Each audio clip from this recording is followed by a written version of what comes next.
រឿងរ៉ាវពិតរបស់អ្នកអង្គការវេជ្ជបណ្ឌិតគួចមេលី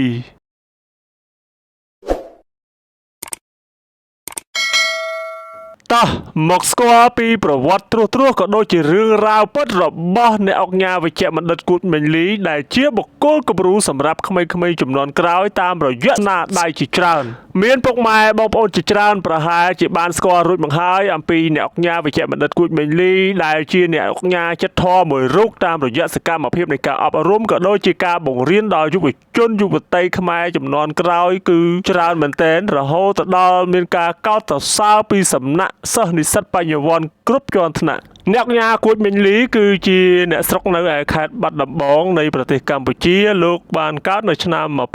1969នៅអំឡុងនៃរបបខ្មែរក្រហមលោកបានរស់រានមានជីវិតហើយបានបន្តទៅជ្រកកោននៅជំរំរួចបានទៅតាំងទីលំនៅថ្មីនៅឯសហរដ្ឋអាមេរិកនៅក្នុងឆ្នាំ1984ជាមួយនឹងក្រុមគ្រួសាររបស់លោកឥឡូវយើងត្រឡប់មកអំពីការសិក្សារបស់លោកវិញគឺលោកបានចូលរៀននៅសាកលវិទ្យាល័យឯសហរដ្ឋអាមេរិកនៅក្នុងឆ្នាំ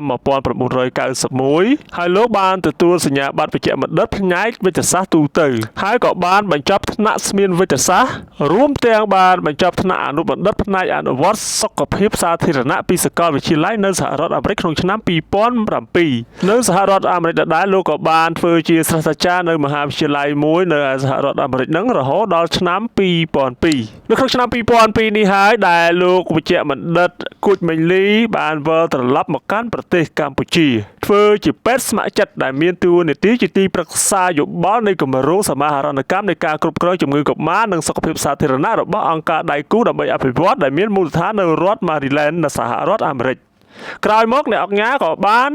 កាន់តំណែងជាសាស្ត្រាចារ្យផ្នែកវិទ្យាសាស្ត្រសុខាភិបាលនៃមហាវិទ្យាល័យគណិតសាស្ត្រវិទ្យាសាស្ត្រនិងវិស្វកម្មនៅសាកលវិទ្យាល័យបញ្ញាសាស្ត្រកម្ពុជាពីឆ្នាំ2003ដល់2004ហើយលោកក៏បានតែងតាំងជាស្ថាបនិកព្រឹទ្ធបរិះអនុប្រធានគណៈកម្មការអប់រំនិងជាសាស្ត្រាចារ្យផ្នែកសុខភាពសាធារណៈនៃមហាវិទ្យាល័យសុខភាពសាធារណៈនៅសាកលវិទ្យាល័យកម្ពុជាមុនពេលលោកបង្កើតក្រុមហ៊ុន Meili J Kuch Education នៅឆ្នាំ2005អ្នកអង្គការគួចមេលីក៏ធ្លាប់ជាម្ចាស់ជាក្រុមប្រឹក្សាភិបាលនៃគេហទំព័រថ្មី.com ផងដែរអ្នកអង្គការវេជ្ជបណ្ឌិតដែលមានសញ្ជាតិខ្មែរអាមេរិកកាំងរូបនេះគឺជាអ្នកឯកទេសខាងការអប់រំជាជនបណ្ដុះមនសិការស្នេហាជាតិសម្រាប់យុវជនបច្ចុប្បន្ននិងជាសហគ្រិនដ៏ឆ្នើមដែលត្រូវបានមហាជនស្គាល់ថាជាជនគំរូនៅក្នុងសង្គមហើយក៏ជាស្ថាបនិកប្រធានក្រុមប្រឹក្សាភិបាលនិងអគ្គនាយកប្រតិបត្តិនៃក្រុមហ៊ុន Meili J Kuch Education ដែលជាស្ថាប័នមួយដែលផ្ដល់សេវាអប់រំឯកជនដែលមានឈ្មោះបោះសម្លេងនៅក្នុងប្រទេសកម្ពុជាផងដែរដោយមានបទសម្ព័ន្ធពីរគឺមជ្ឈមណ្ឌលភាសា AII និងសាលារៀនអន្តរទ្វីបអាមេរិកាំងអ្នកអង្គការវេជ្ជបណ្ឌិតគួចមេលីបានទទួលគោរពងារជាអង្គការពីព្រះមហាក្សត្រនៃប្រជាណាចក្រកម្ពុជាក្នុងឆ្នាំ2009ហើយក្រោយមកលោកក៏ត្រូវបានព្រះមហាក្សត្រសព្វរាជហឫទ័យប្រោសប្រទានដំឡើងគោរពងារជាអ្នកអង្គការនៅក្នុងឆ្នាំ